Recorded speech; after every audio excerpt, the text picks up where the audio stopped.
We as activists, we witness a lot of suffering. I've witnessed a lot of suffering as my time as an activist, and you try to speak out against that suffering and you're met with ridicule and opposition and, you know, character assassination, and we only want peace, we only want justice for animals. And it's amazing to be standing here with a bunch of good-hearted human beings who feel the same way and who are willing to take action. Thank you so much.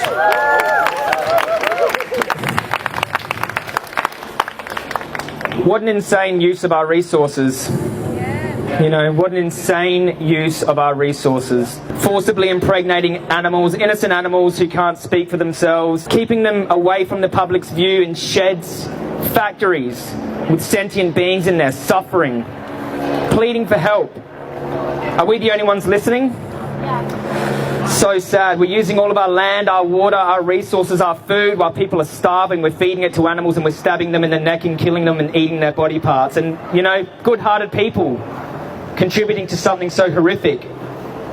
On one hand, they don't want to see the earth be destroyed. In the other hand is a burger, and they're not educated on that the burger is the cause of the same thing they're fighting against. And you're looking at someone who ate meat for a quarter of a century, steaks every night.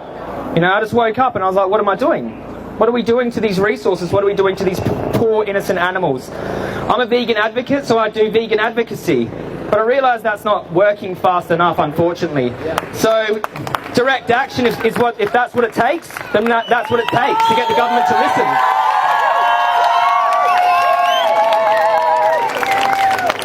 I'll be here for the duration of these events. Thank you to everyone involved, everyone who's put their heart and soul into organising these events. And we won't stand down until this industry ends. Thank you. Very emotional. Can you share what you felt and why you're so overwhelmed?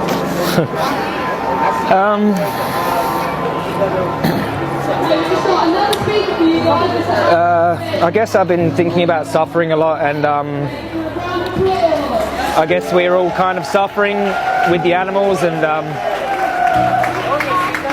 it takes a strong person to stand up for what's right in the face of ridicule and opposition and, you know, police. And we're a very small percentage of the population, and we just want animals to stop suffering. We want the earth to be okay, and I guess I'm just overwhelmed with emotion, just simply because I'm starting to understand it deeper and deeper as the longer I'm an animal rights activist, and The magnitude. just the event right here and people chained onto this building. I just see this as a really pivotal time in history for the animal rights movement, and the sense of urgency is just building and building and building, and finally I feel like these actions are happening closer together all over the world, and I think we're making progress, which is amazing. Yeah, it comes in waves, but I never stop fighting, even if I'm down or not feeling the best about everything. But there's no question that we keep on fighting no matter what. So Doing it. I won't stop, I promise.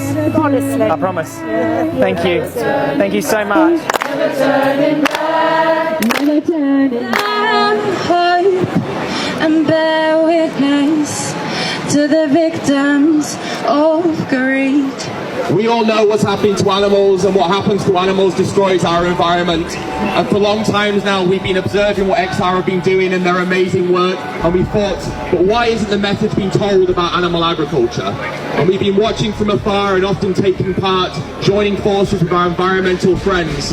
But at the same time, we felt there's something else needed to be done, and our message needed to be heard as well. And so that's why we're on the streets for the next 2 weeks, and that's why we're all here in front of DEFRA, so that people are aware that when we hurt animals and we murder animals, we are in effect hurting ourselves as well, because we are destroying our planet for our gluttonous desire for their flesh and for their secretions. And it's an absurdity, an atrocity, an insanity, and one day we will make it end. And we start